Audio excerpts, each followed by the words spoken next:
Good morning, Nigeria. Good morning, Africa. Good morning to the rest of the world. It's Tuesday, the 13th day of April 2021. And of course, it's Ramadan Karim. To all our Muslim viewers, we pray God answers our prayers. You're welcome to the conversation showing on your digital first Pan-African news network, TRS Television.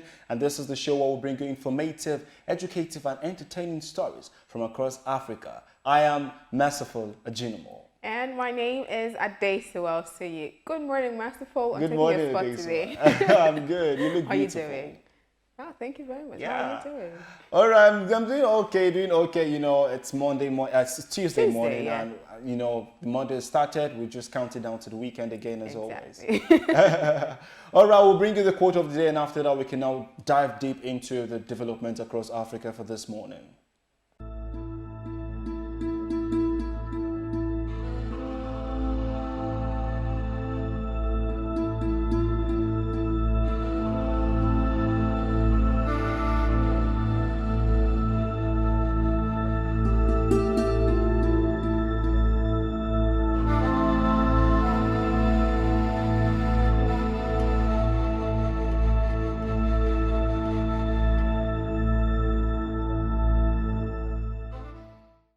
All right, that's Brian Tracy there saying, move out of your comfort zone. Do you have anything to say about this? Well, basically, it's what they always say. Nothing new happens in your comfort zone. So if you want to experience new terrains, you want, new challenges and opportunities, you have to, move out of the comfort zone.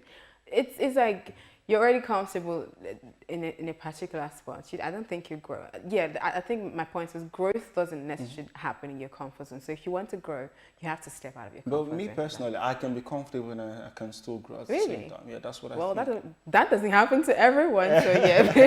That's what I feel. All right, we move straight into development across Africa, and we'll begin, from Nigeria here, talking about politics. Former President of Nigeria, Goodluck Ebele Jonathan, has called for active involvement of women and youth in politics, stressing that women and youth have the capacity to make positive change in the society.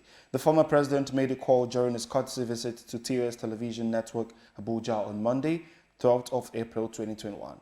Speaking on women's representation in politics, the former president revealed that he worked to increase the number of women in political positions during his tenure, but noted that women are at a disadvantage during primary elections. He said, when it got to appointment level, I made sure that I specifically created space for women, even down to some state. Jonathan stated that his administration encouraged women who were in strategic places to mentor other women, but he admitted that the success rate on that was low. I really do think the success rate on that was low as well. Yeah, I think it's basically what we have said on the show over time. I think it was on two episodes we talked to women who were actively advocating for women participation in politics and women taking leadership position.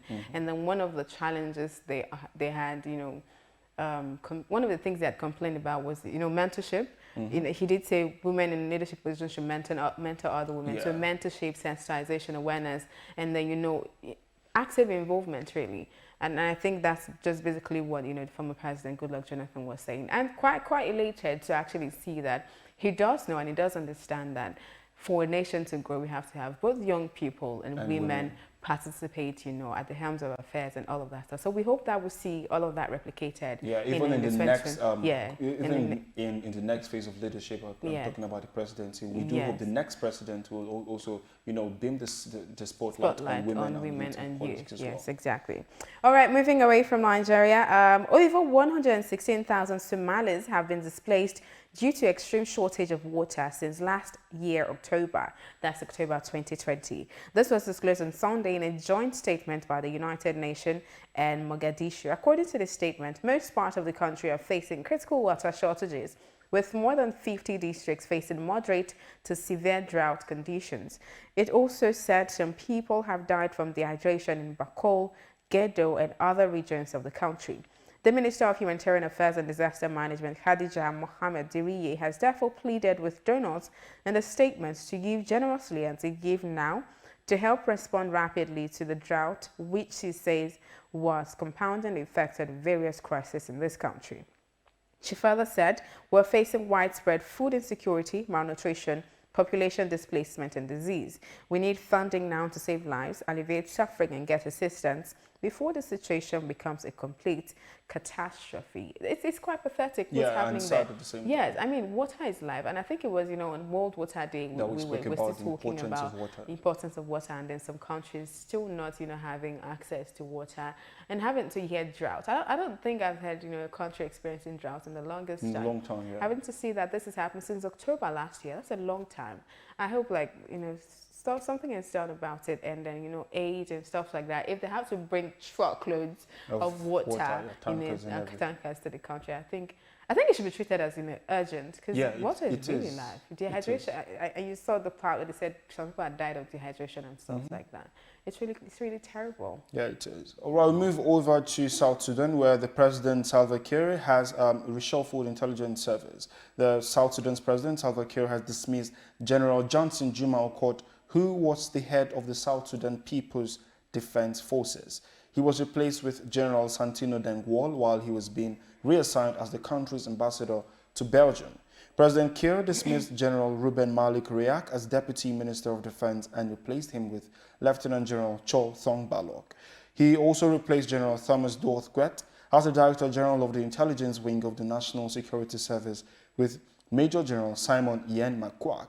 The president went further to promote Akol Korkus, the head of the Internal Security Wing of the NSS, to the rank of First Lieutenant General, maintaining his position. The Deputy Minister of Defense and General Gwet have both been reassigned as ambassadors to Eritrea and Kuwait, respectively. The president has not mentioned reasons for reshuffling the intelligence service. In as much as he hasn't mentioned reasons for reshuffling his cabinet, I'm of the opinion that a cabinet reshuffle is actually important, at intervals, because I think you could. Maybe he had discovered that some people are more capable in some aspect than the other one. So even though you have been occupying this position, you probably are better off in this position. And change is constant. So just take him here and bring someone who you feel will do better in his current position, not just leaving somebody there for the longest time possible, because they have been occupying that position for the longest time. So I do hope the reshuffling is for the good of his country and all of that stuff. But I'm a total advocate for cabinet reshuffling every once in a while. Definitely. Some people will sadly lose their jobs in the process, but of course it's for the betterment of the country. No, I don't think anyone lost the job. I think he just changed them, took this one from this position, put him here, and then brought someone else. I really do hope so. Because when we talk about cabinet reshuffle, the first thing that comes to mind is, who is living where to what? Exactly. So we'll now be looking at attachments, because some people, might have been attached to a particular role and then feel terrible for moving, but I mean, you should be open. Yeah, you should be open to taking on new responsibilities and new challenge. I mean, that's why you're in the position, right? Definitely. Definitely. Okay, with that, we wrap up the Development Across Africa segment of the conversation. We're going to be bringing you COVID-19 updates from across Africa right about now.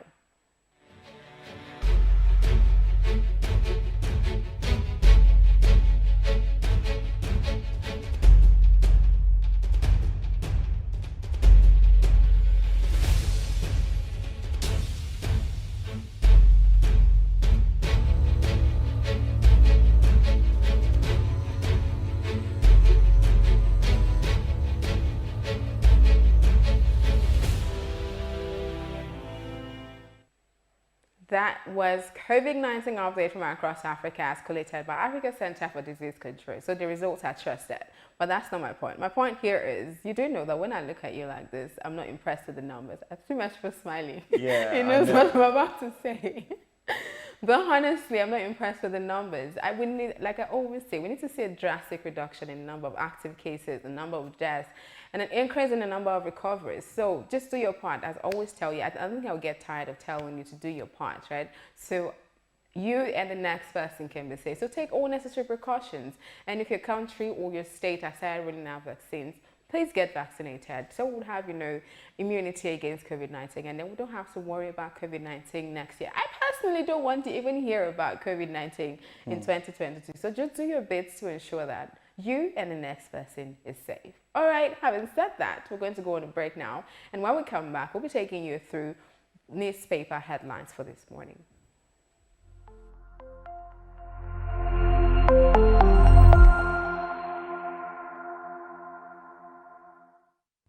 TV Network mobile app is now available. You can now catch up on our breaking news, stream our programs live,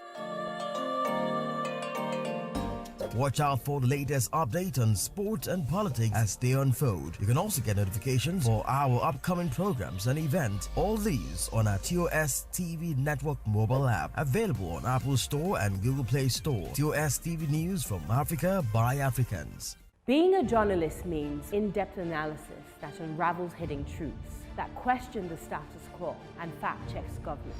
These criminal elements hiding under the cloak of surveillance contractors are the APC elements. Do you have facts to prove that? Being a journalist means waking up every day with a burning desire for peace, equity, and justice for all citizens.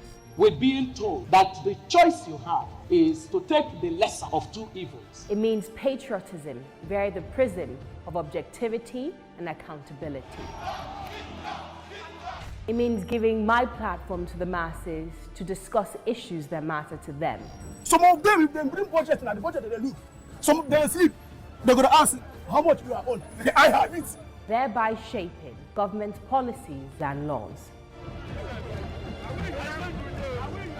My name is Osasu Igboneja, and I am the People's Journalist.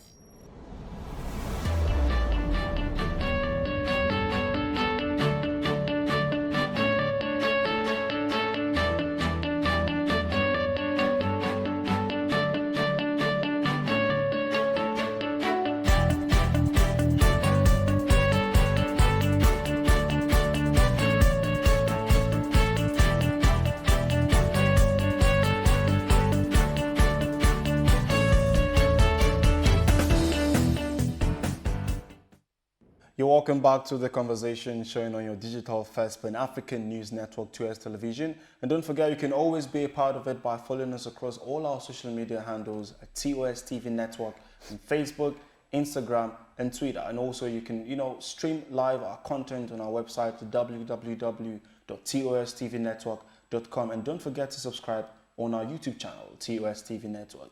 It's that time of the show where we'll bring you some newspaper headlines across some of the national dailies for this morning. And we begin with Blueprint from the very top. Talking about CRR violation, CBN debits UBA, four others 8.2 trillion naira in 2020. That can be found on page 23. And then underneath that story, Nigeria's total debt hit 528.8% in 10 years. That can be found on page 22 of the Blueprint newspaper. Underneath the Blueprint newspaper headline there, gunmen kill 6 in Ebonyi, Kaduna communities. And we have two riders underneath that story. The first is troops repel terrorist incursion, eliminate scores in Borno. And the second, I have no link with Boko Haram, coming from Isa Pantami. And then underneath that story, we see tears as 12 slain soldiers laid to rest in Benue State. And that can be found on page 21 of the Blueprint newspaper. And over to the very conspicuous headline there is, after booting out 4,000 Kaduna local government workers, Erufai, the Kaduna state governor, declares more civil servants to go. And we have four riders underneath that. The first says, I wasn't elected just to pay salaries. That's coming from the state governor. And COVID-19 measures have shown fewer workers needed. Retrenchment frightening, crippling civil service, coming from the PDP chieftain. And the last rider is governor underestimating power of workers, coming from the Nigerian Labour Congress. And then underneath the picture of the day where we'll see the 12 soldiers that were laid to rest in Benue. Local government autonomy up to Nigerians, not National Assembly, coming from Femi Gbajabiamila. And that particular story can be found on page 15. We have two riders underneath that story. The first says 2/3 of states rejected autonomy. And the second rider is governors will implement local government judiciary autonomy, coming from Lalong of Plateau State. And we have four headlines in the Blueprint newspaper. The first is FCT police arrest 8 kidnappers, recover car, firearms. That can be found on page 9. And the second, Unilag professor wins $2.5 million Bill Gates grant. That can be found on page 7. The third is Sultan declares sighting of moon, Ramadan starts today. And that story can be found on page 5. And the last headline for the Blueprint newspaper this morning is Ufuk Dialogue 6Ps establishes 7 schools in 6 states, coming from, that's on page 7 of the Blueprint newspaper. What do you think about the massive retrenchment happening in Kaduna State? I really do, according to what people are saying, yeah, it's better you still have, to an extent, if you have too much workers doing, so little jobs. It's important. We had someone speak on the conversation someday, a few days ago, that it's very important that we focus on our energy, we focus on our workforce, because we have so many departments, so many ministries, so many agencies doing the same work that somebody is doing. We have the ICPC, we have the EFCC. The same thing is corruption. So I think, but it's really sad that people are going to lose their jobs. Why start this process when you cannot keep up? Right? So it's important that when you're starting a structure from the beginning, you carry out your analysis and know who's going to do what and everything. So you don't, at the end of the day, start making people lose jobs, because so many families now will be left stranded from this. I mean, we're already talking about a high number of unemployment, like 50 million unemployed Nigerians. And now we're sacking people. And now he did 4,200. And more and I know, I think it was sometime 2-3 years ago, he did massive retrenchments in public schools across Kaduna State, because these teachers are not qualified to teach students. So I'm wondering if there are, the backups. He did say he was not elected to pay salaries. So if you aren't doing anything worth paying you for, then he shouldn't be paying you. I think that's the angle it's coming from. But I just hope it doesn't add to the massive unemployment rate that we have in Nigeria. It will definitely do, because we're talking about statistics and data. We have 4,000 people in a state government, not national, at a national level. So it will definitely add to unemployment. But to what extent? Why is this being done? And if we look at it from the positive side, yes, we have fewer. To an extent, it will lessen the weight of the budget on the state government. But then again, there's the rider under that PDP chieftain is saying that the massive retrenchment is going to cripple the civil service. So you have that opinion too? I don't think so, personally. I do not think so. Okay. Because like I said, when we have having two different people doing, if that's the reason, that's why it's important people pick up the copy so of we will know actually why he's what's happening and why the workers. PDP chieftain is saying that, look, to lead to cripple the economy and everything. Exactly. All right, moving away from that to the Daily Times newspaper, starting from the very top. And then this one is on Ramadan. It says, Buhari asked Nigerians to remember the poor and the IDPs. And then just moving to the very gaping headline on the Daily Times, criminals planning attacks on airports. That is on page 2 of the Daily Times newspaper. And then just underneath that, on drug trafficking, NDLEA's chairman Marwa in Vienna seeks global action against drug trafficking and terrorism. The story is continued on page 2. On cement, why cement price is 2,450 to 2,510 naira per bag in Nigeria by Dangote Group. And then the last one under that is Odumakin's burial plan. Family announces burial program for Odumakin. That story is on page 3.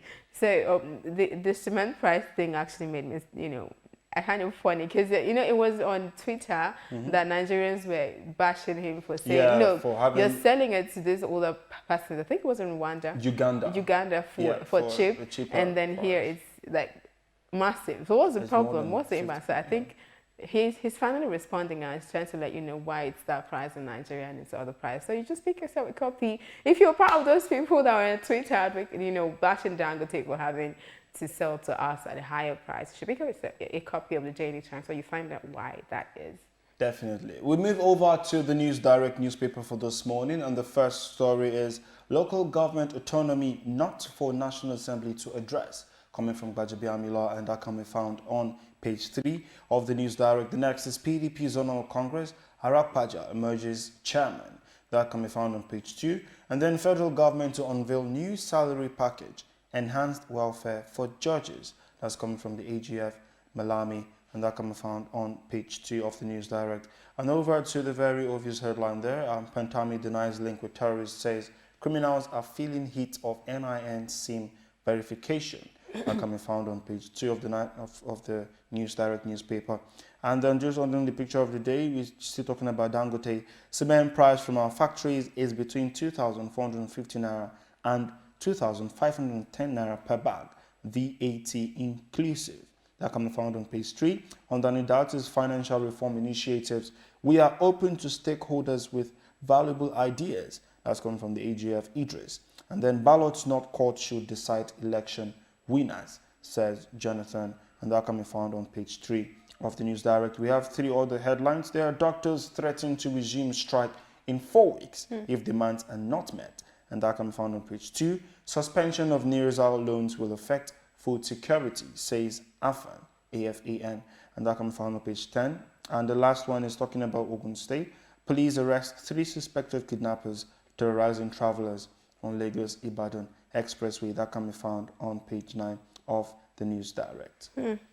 Interesting. I hope the doctors don't go, back on strike. So I do hope that their demands are met. Or even if their demands are not met, I think they should come to an agreement. Come together, meet each other halfway.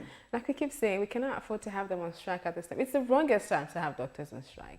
So we cannot afford that. So please, I hope everything is done to ensure that they don't go back on strike. So moving away from that to the Business Day, which is the last newspaper we're going to be looking at this morning. The very gaping headline on this is Nigeria's most promising vaccine could cost more than Pfizer, AstraZeneca. And then beside that, sell-offs in microfinance banks over recapitalization. And inside the Business Day newspaper, Nigeria's worsening insecurity heightens call for restructuring. Now, those are the headlines on the Business Day newspaper this morning. That is all, the newspaper headlines that we have for you this morning. Just get yourself a copy of any of these newspapers or all of them to be fully abreast of what's happening in the country. And, if you cannot get a hard copy, you can get an e-copy, or you can just check out our website at www.tostvnetwork.com to read up or catch up on all of these stories. So we're going to go on a break now, and when we come back, I will be taking you through what's trending on social media.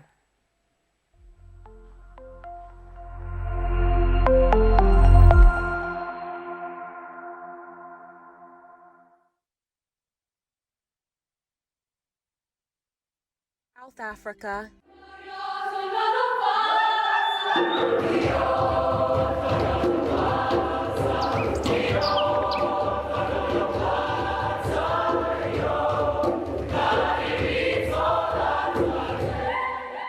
East to West Africa.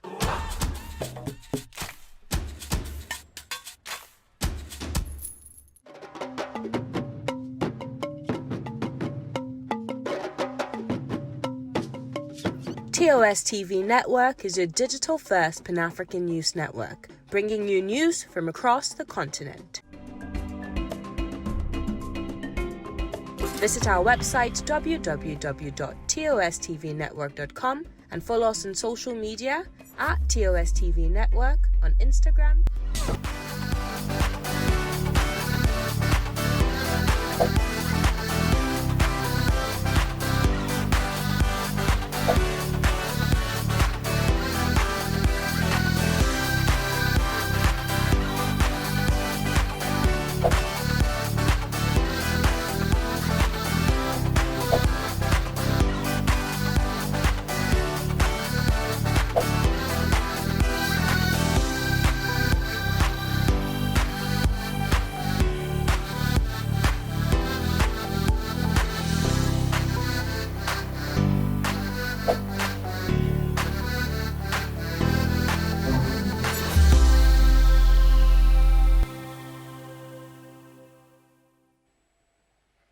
Welcome back. It's about that time where I take you through what I like to call my favorite segment of the conversation.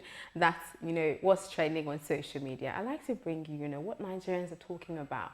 What have they been on about in the last 24 hours? And now, I think it was on the Nigerian News Direct where the Minister of Communication, Ali Pantami, did say that he had no ties, or he has no ties, with terrorists, Al-Qaeda, all of that stuff. So, NSAS activist Renu tweeted yesterday that the Minister of Communication is reportedly on the U.S. watch list of persons with ties to Al-Qaeda and Boko Haram terrorists. And I think he did say debunk that in response to that tweet. But Renu has been getting some sort of backlash because of that. And that has been trending on Twitter for the last 24 hours. So I'm going to read out a few tweets, to that regards for you. The first one is from David Hunday, and it says, by the way, if you want to go after people who took part in NSAS, why are these 40-something-year-old men focusing on Renu? Renu is 23. Leave her alone. Pick on your mates. Abi, them no born you to pick on people called Aderinokun and Ovie. Abi, that's right. Cowards. And then this other one is from Sly Adeniyi. I have never seen a country so widely divided within ethnic and religion line like Nigeria. Obvious submission that Renu hates Islam is an attempt to sow seed of discord, not knowing that Rina is from a Muslim home. Sign, that's evil manipulation of the highest order. And then Maxwell's dad says, man, you guys are shameless. Taking turns harassing a young lady that could be your younger sister. When I don't get shame at all. You guys should leave Rina alone. She's a hero and an inspiration to many of us. And then the last tweet. So this one is in response to the tweet. I'm going to read out Rina's tweet here to you, and then I'll read out the responses. So Rina tweeted, our Minister of Communication, Pantami, reportedly on America's watch list of people with ties with Boko Haram and Al-Qaeda. Good morning, fellow citizens. God bless Nigeria. And Ovia News says, nobody hates Muslims more than this lady in Lagos. Issa Pantami trended because of her tweet, and she was also behind the hate on Muslim girls during the hijab crisis. Twitter makes me understand that there are indeed a lot of religious bigots in Nigeria. And then Dr. Ebtoy, in reply or in response to that, says, if anything happens to Rina, it's on you. This isn't the first time you're attacking directly like this. You're from Delta State, but you're trying to use the ethnic card here.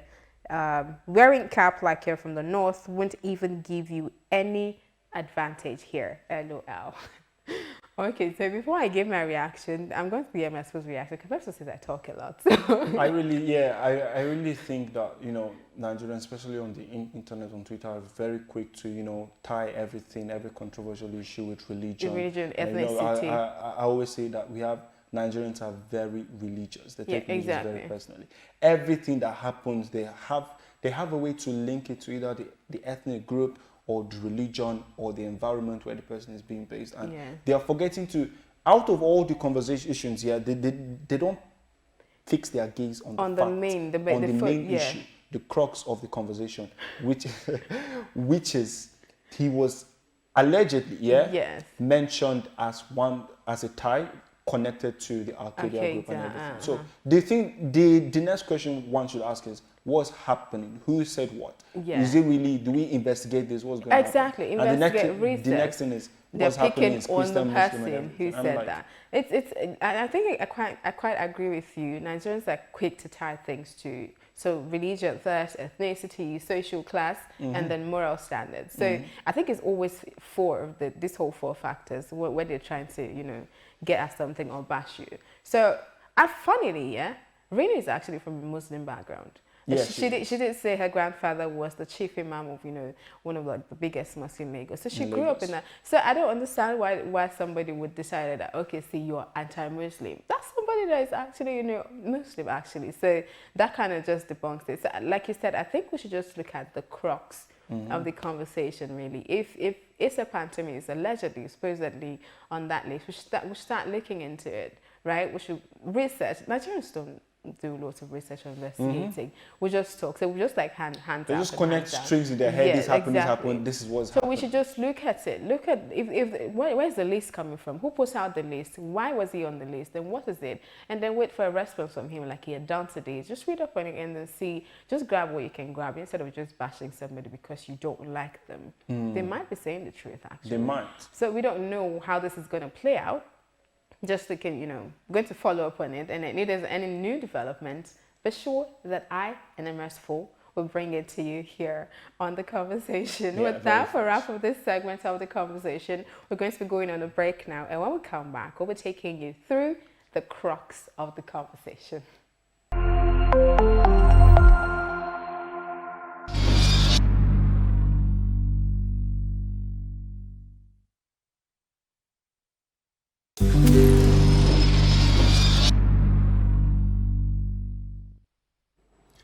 You're welcome back to The Conversation, showing on your digital first Pan-African News Network, 2S Television.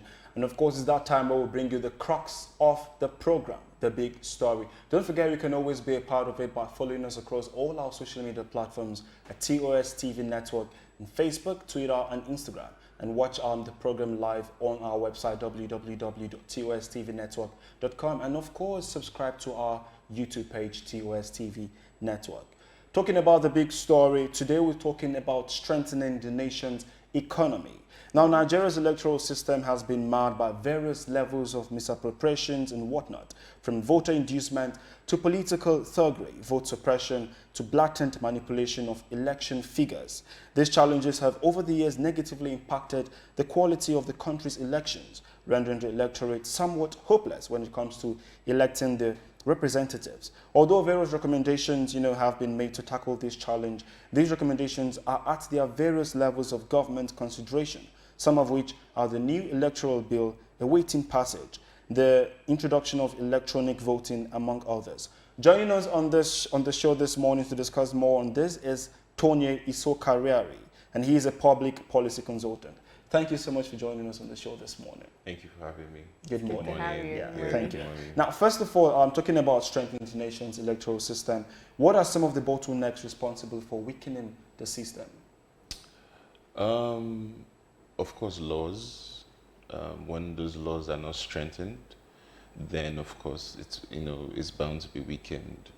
So we need to strengthen our laws, and make those laws very, very will I say unbreakable, or more like having sanctions that are stiff to enable culprits not to go in that direction any longer.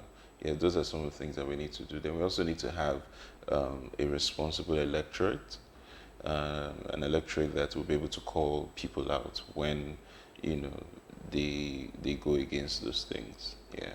When you talk about sanctions that are stiff, in your opinion, are you saying as it is now, with the sanctions that are on ground and are not stiff enough, for people? I wouldn't want to assert that, but I'd rather say that it needs to be more strengthened. Okay.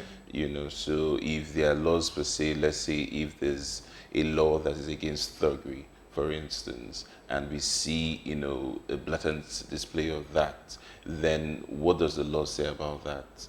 And who are those culprits? Are they brought to law immediately? The law should be swift with that regard.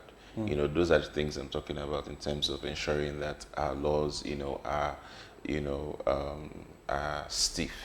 In terms of there's no loophole. So if you did this and you're caught, what is going to happen to you. But isn't it one thing to have laws and another thing to have, a strong judicial system to implement them? Doesn't that come into play here?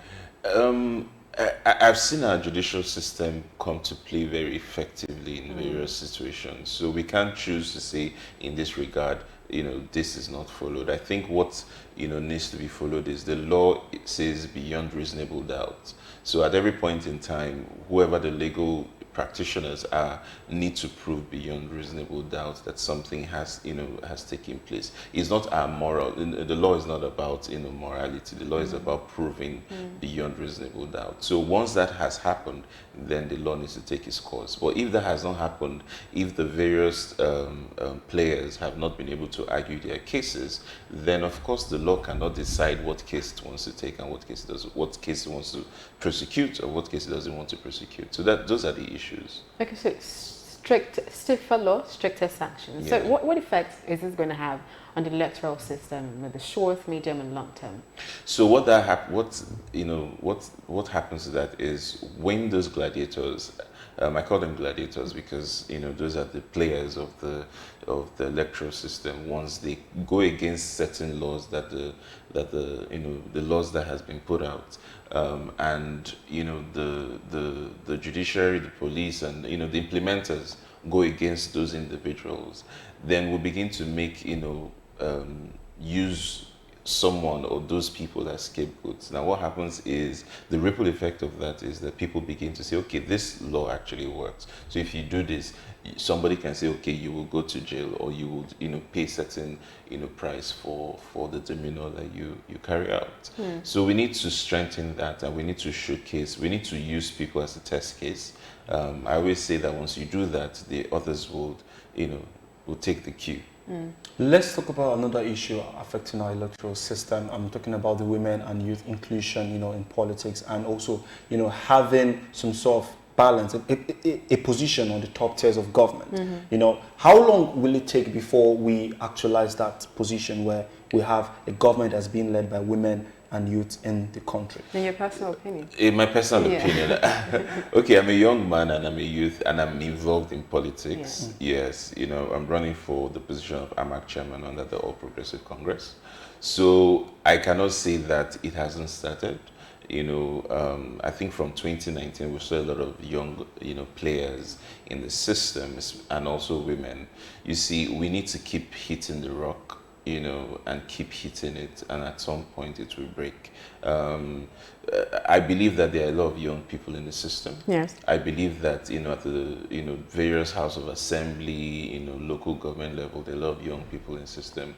But what I will always say is that it has to be a young person that has proven track record, some level of character, you know, empathy, and is willing to carry out the work that he's been sent to do.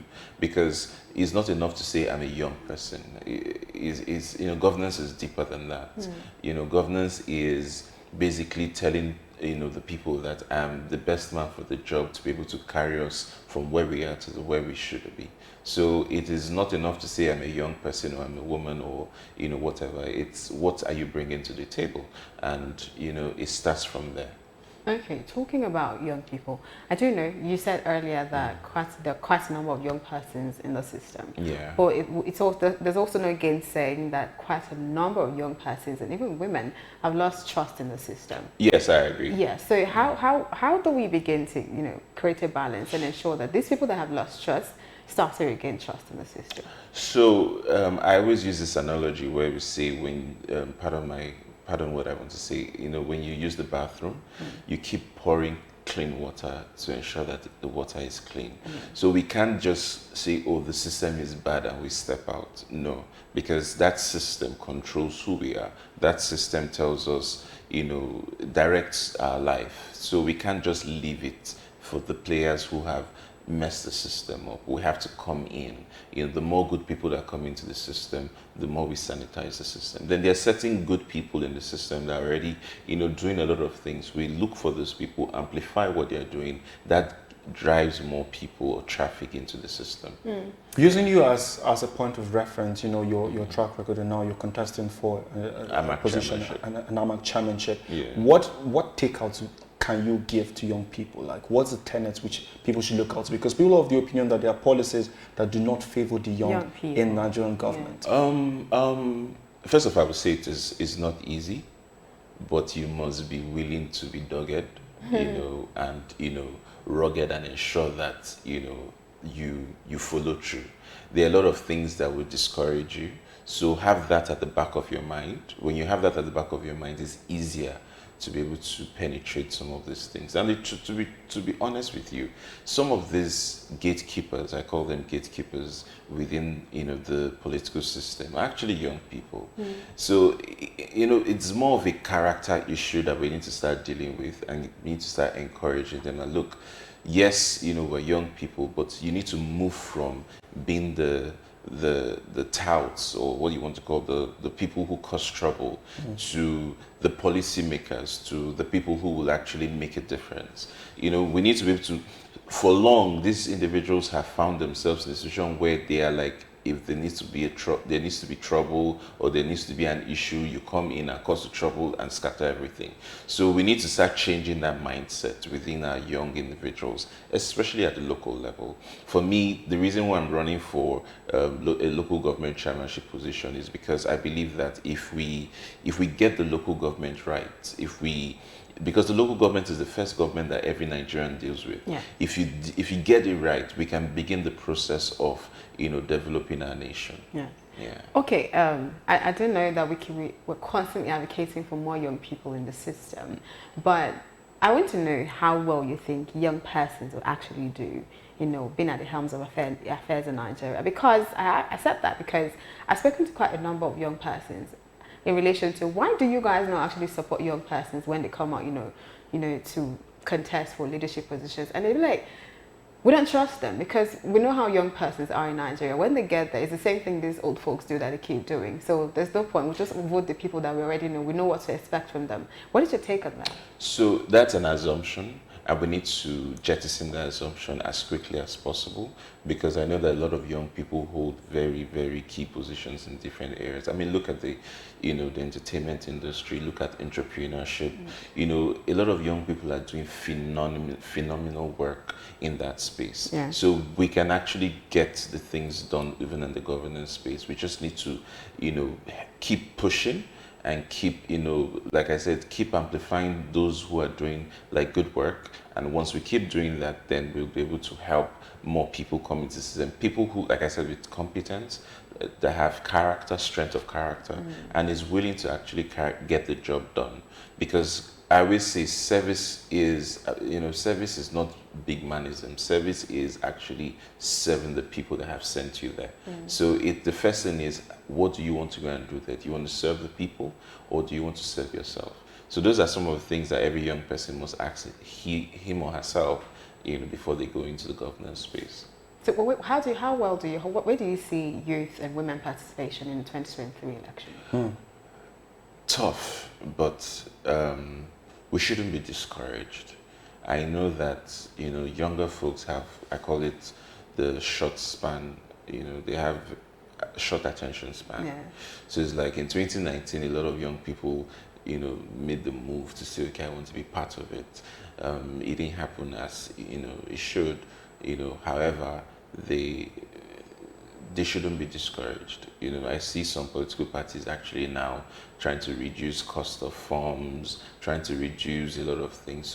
So they are doing their best, but we need to mount more pressure on the system. We have the numbers, and I believe that if we keep mounting pressure on the system, we can actually make a difference. So I would say to the young people for 2023, look, don't be discouraged. You have a lot of people who have decided that they are going to put their head in this thing. Encourage them, be part of them, come out for them, donate for them. That is the way to encourage more young people in the system. So you think we're going to have more youth participation in elections? We should have more young people participating in 2023 elections.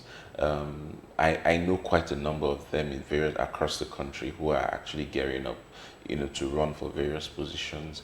But I just would tell young people that they should be a bit, they should manage expectations, so that, as a young person that hasn't proven so much, hasn't done so much for him or herself, I don't see why you should be trying to run for the governorship position, for instance, or the National Assembly position, for instance. Let's try, let's build from the ground up, and as we build from the ground up, we'll be able to make, various, difference in what it is today. Yeah. Can you lend your thoughts on the issue? And we had the former governor, the former president of Nigeria, Goodluck Jonathan, talk about judiciary influence in, the electoral vote and who emerges winner of the elections. Now, do you think it's something that we should talk about? I think what he said was very phenomenal. To be honest, I haven't really looked at it from that point of view. But when he said it yesterday, it took me aback a bit to say, look, if we actually do this, we can reduce, will I say, the corruption in the system. We can reduce certain interference by individuals, because we're running in a democracy, for goodness sake, and democracy is for the people, by the people. So at the end of the day, we need to be able to allow the people dictate who becomes what, no matter the situation. So for instance, if we have issues where, the courts, maybe for any reason a candidate is, being disqualified, then we should go back to the people and say, okay, these individuals we put out, 1 or 2 have been disqualified. What do we need to do? We need to, do another elections to, elect someone else. So that should be given to the people. The powers of re-electing our, the people who will lead us should never leave the people. I think that was phenomenal. And I feel that we should look into it and speak more about it, and give amplify that voice. Yeah. Okay, for those of you who haven't seen, the video where the former president, Goodluck Jonathan, actually, spoke about the judicial system in Nigeria and the impact, on the electoral system, here is the clip. Compared to other African countries, we spend too much money playing politics. probably we need also to review our laws. If you go, because I've observed election in quite a number of African states, so many African states, say a country like Tanzania, for example, and others that have gone there, you know, during campaign, a candidate does not need to print his name on a pen or a matchbox and give to somebody. They say that you are inducing the electorate. It's against their laws. But here, if somebody is contesting election, there will be trillion loads of rice with faces of people who are candidates and wrapper with their faces, and they are giving to people. That you are inducing the electorate. And ordinarily, our electoral laws are supposed to abhor that. You need some amount of money. But as the younger people penetrate the system, I think things will begin to change. That's if the young people are willing to make a difference. Frankly speaking, I think a number of young people are involved in politics now, unlike before. A number of young people are involved in politics. If you go to the local governments, especially in the northern part of the country, yes, you still see fairly elderly people.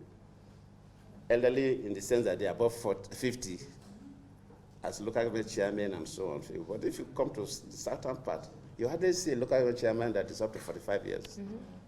The councillors are all 20-something years early. Welcome back, and now back to you, Mr. Tony. Before we wrap up the show, I want us to quickly touch on, you know, the electoral bill that is, you know, awaiting passage. What is that going to have any, you know, effect or any impact in the electoral system in Nigeria? Of course it will. A lot of people put in a lot of, you know, work with that regard, you know, and I really, really want to, you know, appreciate Nigerians who actually took our time to actually, you know, lend their voice towards that electoral bill. I know a lot of young people who delivered papers, you know, and all that. I was in one of the, you know, hearings, you know, and I saw a lot of things. Like I said, a lot of young people are doing quite a number of things. You know, we just need to encourage them and amplify their voices. I believe so much that, you know, some of those things we've said will come to fruition.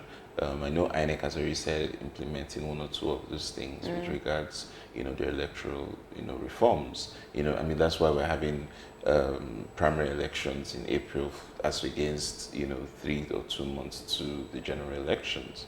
You know, so there's a lot of, you know, good faith in that, and I see a lot of Nigerians believing in what's the outcome of that reform. Okay, I like your belief in, you know, the electorals. I like how you have faith in the system, and I like how you have faith in. That's the only way we can actually move forward. Like I said, we've heard too many dissenting voices against our system and against our country. It's time for us to start speaking certain things into our country so that we can see it. You know, you talked about encouragement. Yeah. You know, you can't be in front of the camera and, you know, be speaking certain things again. The people are watching, you know, and I always say to people who happen to be in this situation, say, look, I know we have issues. Every country has 1 or 2 issues that affects them, but as much as possible, we have people looking up to you, looking up to us, hearing what we're saying. We can't keep dividing the country with the narrative that we put out. Thank you so much for coming on the show this morning. It was such a pleasure to have you. Thank you very much. And thank you guys for joining the conversation this morning. Don't forget you can be a part of the conversation by following TOS TV Network on Facebook, Twitter and Instagram, and also check out our website at www.tostvnetwork.com. Also subscribe to our YouTube page at TOS TV Network so you do not miss out on the amazing lineup of programs that we have there for you. Thank you again. My name is Adesuwa Osuyi. And I am Merciful Ajinamo. Thank you so much for watching. Have a great day.